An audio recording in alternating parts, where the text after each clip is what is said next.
Income tax का new rate slab. What is new income tax rate 2026? हम तभी जानेंगे कि एक्चुअल में जो हमारा ये फाइनेंशियल ईयर क्लोज हो रहा है 2025-26, असेसमेंट ईयर हमारा आने वाला है 2026 और 27। तो इसमें हम रेट जो इनकम टैक्स स्लैब होता है जिसके हिसाब से हम इनकम टैक्स पे करते हैं वो क्या होने वाला है, क्योंकि हम सभी जान रहे हैं कि इनकम टैक्स एक्ट चेंज हो चुका है। आप सभी नोट करिए कि इनकम टैक्स एक्ट 2025 हो गया है और जो ये अमेंडमेंट हुआ है इस अमेंडमेंट में हम क्या रेट, किस स्लैब रेट के हिसाब से हमें टैक्स देना पड़ेगा या नहीं देना पड़ेगा। ठीक है, तो चलिए हम लोग स्टार्ट करते हैं इनकम टैक्स रेट। हम सभी जानते हैं कि अगर हमको इंडिया में रहना है तो टैक्स पे करना है, अगर हमको इंडिया में रहना है तो टैक्स पे करना है। और ये भी जान लीजिए कि आप अगर इनकम जनरेट कर रहे हैं तो भैया तो टैक्स तो आपको पे करना ही करना है। तो आपको ये पता होना चाहिए कि एक्चुअल में क्या टैक्स लायबिलिटी हमारे ऊपर बन रही है या नहीं बन रही है। तो अगर टैक्स लायबिलिटी बन रही है तो आप गवर्नमेंट को पे करिए, एक अच्छा नागरिक होने का परिचय दीजिए और टैक्स पे करिए। हालांकि टैक्स से हमें बहुत ज़्यादा अपेक्षाएं नहीं है कि गवर्नमेंट हमारे लिए कुछ कर सकती है, लेकिन हमारा अपना जो दायित्व है उसका निर्वहन हमको करना चाहिए। एक इंडियन, एक सिटीजन और एक नागरिक होने के नाते हमको टैक्स हमेशा पे करना चाहिए। तो चलिए आज हम लोग बात करने वाले हैं उसी पे कि एक्चुअल में टैक्स स्लैब रेट क्या हो गया है और किस लेवल पे, किस स्लैब के अकॉर्डिंग, किस कैटेगरी के अकॉर्डिंग, किस इनकम पर हमें कितना टैक्स पे करना पड़ेगा। चलिए स्टार्ट करते हैं।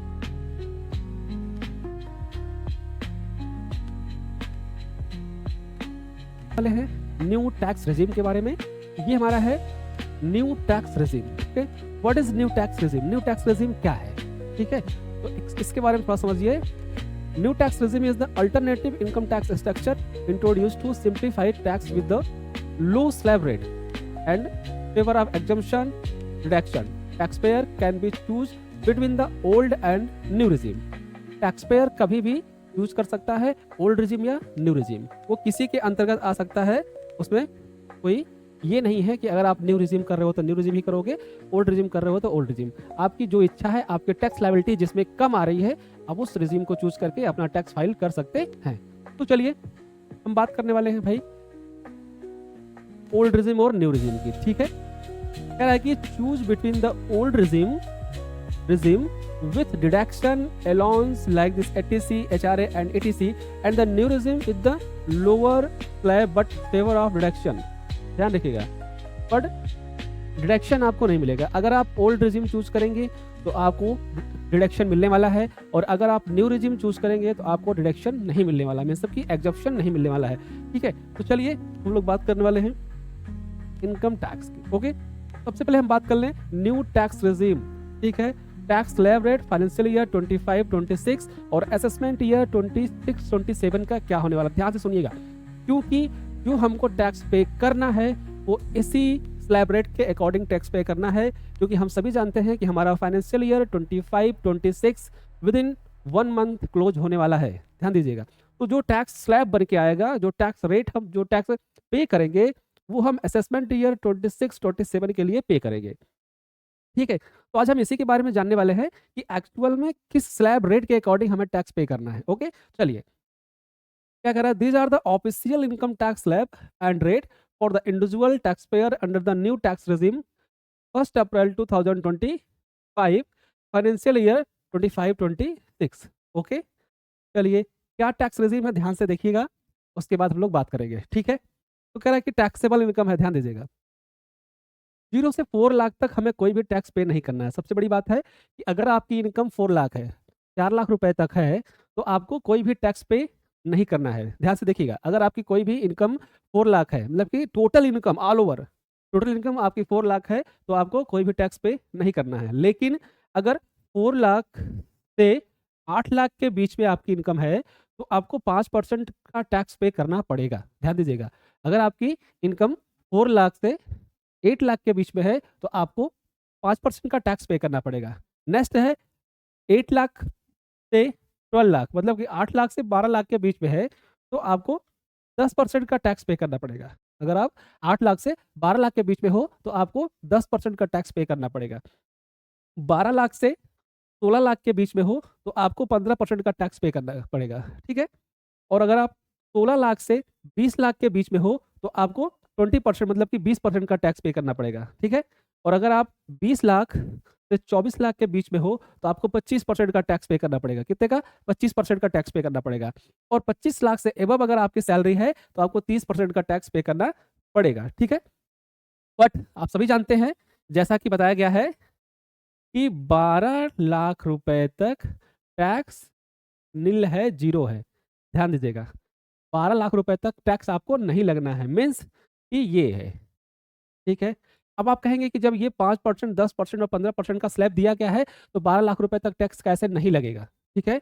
तो उस पे हम बात करते हैं कि 12 लाख रुपए तक टैक्स कैसे नहीं लगेगा, ठीक है। तो हमारे वित्त मंत्री निर्मला सीतारमण जी ने हमें थोड़ी सी छूट प्रोवाइड की है, तो उस पे हम बात करते हैं, ठीक है। कह रहा है with this slab many individual pay zero tax on the income up to 12 lakh. ध्यान दीजिएगा, ध्यान से पढ़िएगा। With this slab many individual मतलब कोई भी इंडिविजुअल पर्सन है pay zero tax on income up to 12 lakh रुपए तक। ध्यान दीजिएगा, 12 लाख रुपए तक अगर आपकी इनकम है तो आपको टैक्स कितना पे करना है? जीरो पे करना है, ठीक है। After standard deduction under section 87A rebate effectively benefit middle income taxpayer. ध्यान दीजिएगा, एक सेक्शन है इनकम टैक्स एक्ट में 87A, बेचारा बहुत परेशान है। ये जो 87A है ना, ये बहुत परेशान है क्योंकि यही एक ऐसा सेक्शन है जो हर बार बेचारा क्या किया जाता है? रिड्यूस किया जाता है, कम किया जाता है, ज़्यादा किया जाता है। यही एक सेक्शन गवर्नमेंट ने पकड़ लिया है। तो चलिए, अब यहाँ पे साफ-साफ शब्दों में कहा गया है कि ज़ीरो टैक्स पे किया जाएगा 12 लाख रुपए तक, मतलब कोई भी टैक्स पे नहीं करना है। अगर आपकी इनकम 12 लाख रुपए तक है, तो आपको कोई भी चिंता करने की ज़रूरत नहीं है। लेकिन अगर आपकी इनकम 12 लाख रुपए से ज़्यादा हो रही है, तो आपको सोचने की ज़रूरत है और समझने की ज़रूरत है। ठीक है? चलिए, क्या है सेक्शन की बात करते हैं। की section amendment relevant the new tax regime. ठीक है? तो किस-किस सेक्शन में गवर्नमेंट ने अमेंडमेंट किया, उसे ही हम बात करने वाले हैं। जो की सेक्शन है अमेंडमेंट, रिलेवेंट अमेंडमेंट किस में हुआ है समझिए। तो पहला जो अमेंडमेंट हुआ है वो 87A में हुआ है। पहला अमेंडमेंट किस में हुआ है? सेक्शन 87A में हुआ है। ठीक है? क्या हुआ है ये देखते हैं।